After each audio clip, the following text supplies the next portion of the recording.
Salam budaya. Pentas kali ini berjudul Sekadar Imajinasi, karya dan sutradara Rangga Riantiano. Pertunjukan dibuka dengan sebuah pengadilan terhadap seseorang yang dituduh telah mengakibatkan kemalangan terhadap banyak orang. Tapi, apakah pengadilan itu nyata? Selamat menyaksikan.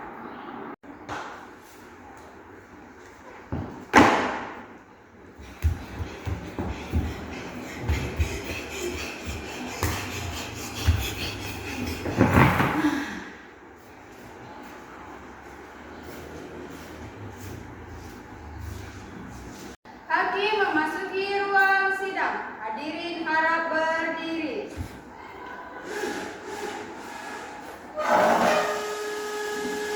Hadirin diharapkan duduk. Hei, duduk, jangan banyak tingkah. Hadirin diharapkan kondusif termasuk terdakwa. Yang mulia, saya mohon izin untuk membacakan tata tertib persidangan. Bolehlah. Sesuai dengan persidangan nomor bla bla bla bla tahun 2021 tentang tata tertib persidangan sebagai berikut.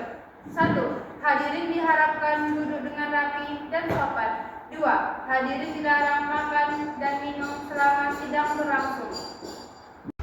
Setiap tata tertib pidana di pengadilan ini wajib dipatuhi bagi pihak.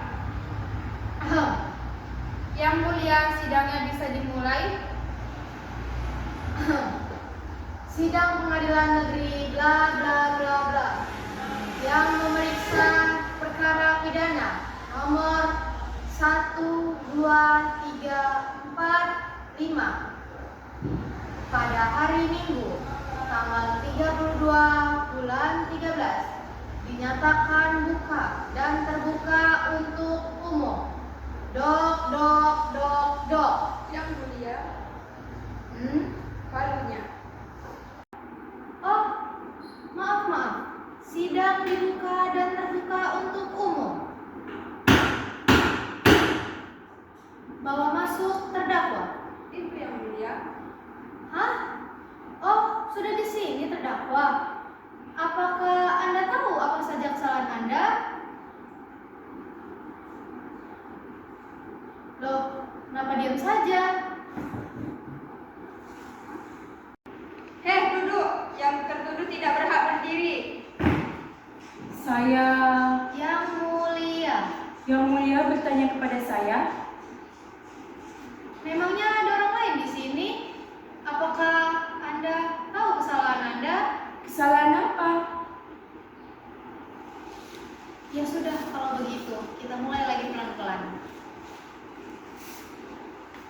Apakah terdakwa kenal dengan Mariati Ningsih? Iya, dia itu. Mati bunuh diri. Saksi silakan masuk.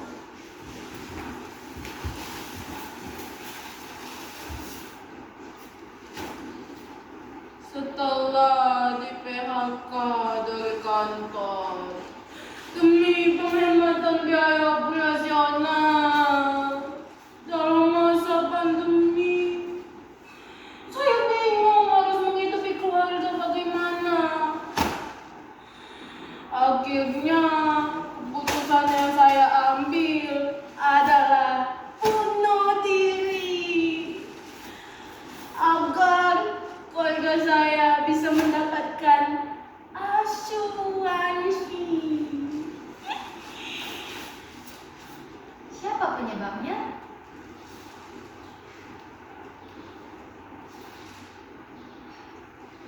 Siapa penyebabnya?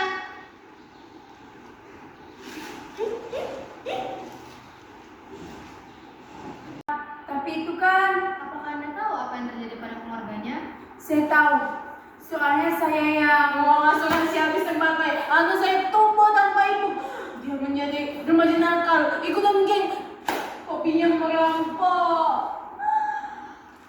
Hingga akhirnya mati tertembak aparat. Suami saya kehilangan istri dan anaknya.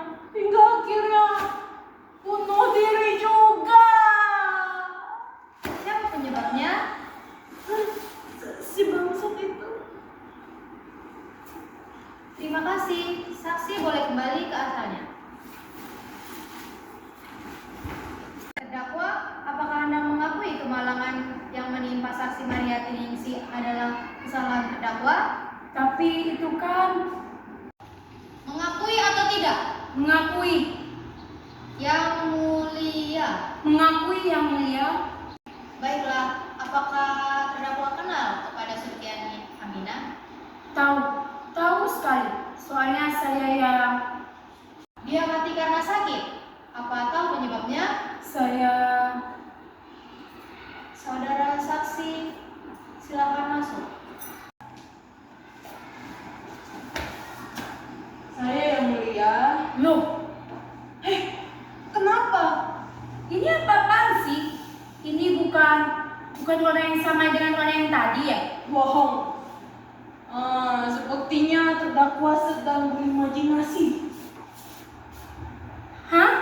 Oh, saya tahu. Kalian ingin mempermainkan saya ternyata. Mentang-mentang kalian tahu pekerjaan saya, hah? Pekerjaan Anda bikin orang mati. Saya penulis. Bohong yang mulia. Pekerjaan dia bikin mati orang. Sudah saya bilang, saya penulis. Penulis apa? Penulis novel. Mereka adalah tokoh-tokoh fiktif yang saya buat. Mereka bukan tokoh nyata. Masa saya harus bertanggung jawab atas nasib-nasib mereka? Pengadilan macam apa ini? Hei, jangan bicara sembarangan. Jangan menghina pengadilan. Mana mungkin saya mau menanggung nasib-nasib pada tokoh-tokoh saya? Terdakwa sudah menghina pengadilan. Pengadilan fiktif. Terdakwa harus dihukum. Pengadilan fiktif. Terdakwa harus dihukum. Pengadilan fiktif. Terdakwa harus dihukum. Pengadilan Terdakwa harus dihukum. Pengadilan fiktif. Terdakwa harus Pengadilan dihukum. fiktif. Terdakwa harus dihukum. Pengadilan fiktif. Pengadilan fiktif.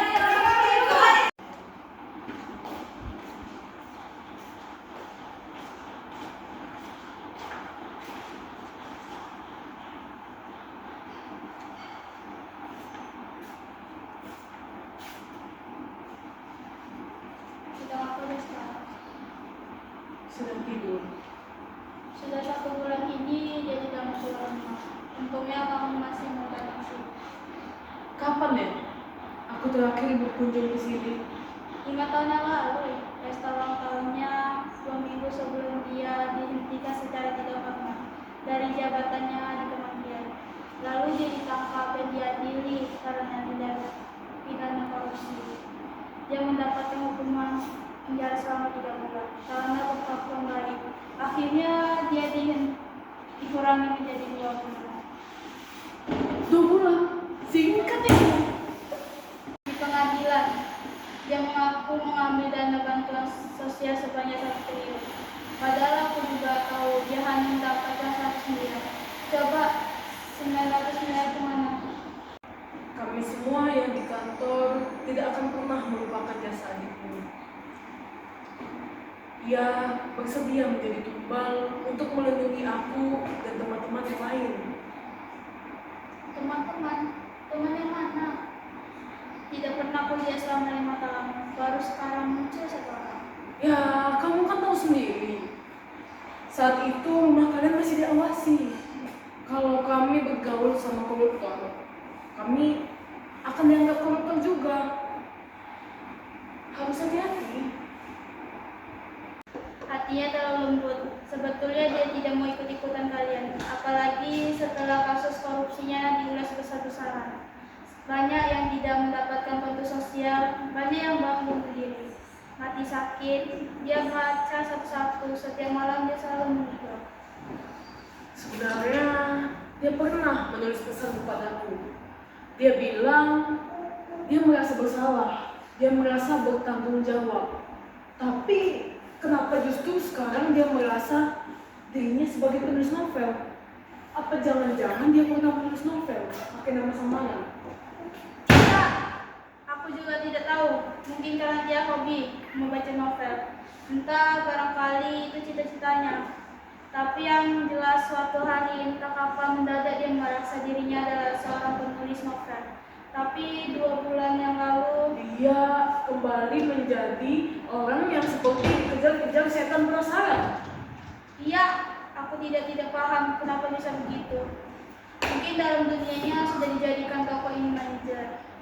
Mereka masih bisa menuntut kalau mendapatkan perlakuan tidak adil. Tokoh-tokoh yang kurang beruntung menuntut penulisnya. Ciptaan menggugat pencipta, rakyat menggugat penguasa. Cerita fantasi macam apa ini? Kenapa kamu ketawa? Kamu juga tahu dia bukan penulisnya. Gugatan itu salah alamat. Dia tidak punya kekuasaan untuk mengubah jalan tokoh-tokohnya itu. Bahkan kamu dan teman-teman kantormu tidak punya kekuasaan sebesar itu. Maaf. Lantas, adikmu mau diapakan? Aku sendiri sudah bingung. Entah berapa dokter gangguan jiwa yang kami datangi untuk konsultasi. Kamu bisa lihat sendiri kan? Tidak tahu bagaimana cara menyembuhkannya. Menyembuhkan bagaimana? Kalau menurut aku, kita cukup mengembalikannya ke kondisi di saat dia pertama kali merasa dirinya sebagai penulis novel. Dari ceritamu aku tahu kondisinya saat itu jauh lebih baik dibanding dulu maupun sekarang. Dan dia akan merasa jauh lebih damai. Dia akan merasa tidak peduli pada mereka. Mereka, Iya, mereka. orang-orang yang mati itu. Iya, orang-orang yang mati itu. Tapi mereka manusia nyata yang pernah hidup. Ya, toh mati hidupnya mereka tidak ada hubungannya dengan kita. Hanya angka statistik, hitam di atas putih. Sudah, nanti malam tetaplah tidur nyenyak. Mimpi yang indah-indah. Besok ajak adikmu pergi ke mall. Bawa mobil mewah kalian. Makanlah sepuasnya di restoran mahal. Belanja sesuka kalian. Bila perlu, belilah tiket pesawat ke luar negeri. Terbang langsung, lupakan mereka. Bagaimana caranya? Tiru saja adikmu. Anggaplah mereka sekadar imajinasi. Tidak ada salahnya membohongi diri sendiri. Yang penting hati kita damai. Oh, gitu. Sudahlah, aku pamit. Sudah malam.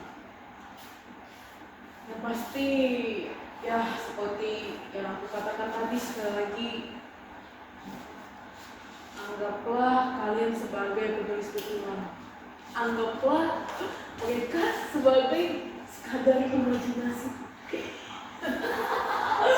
Bila para pemain yang terkoma pentas disangka sekadar imajinasi. Karya Rangga Riantiano, petugas Sipa dan Mandat.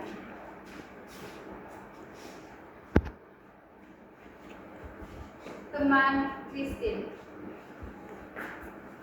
istri Dinda Surya, Hakim Helmi, terdakwa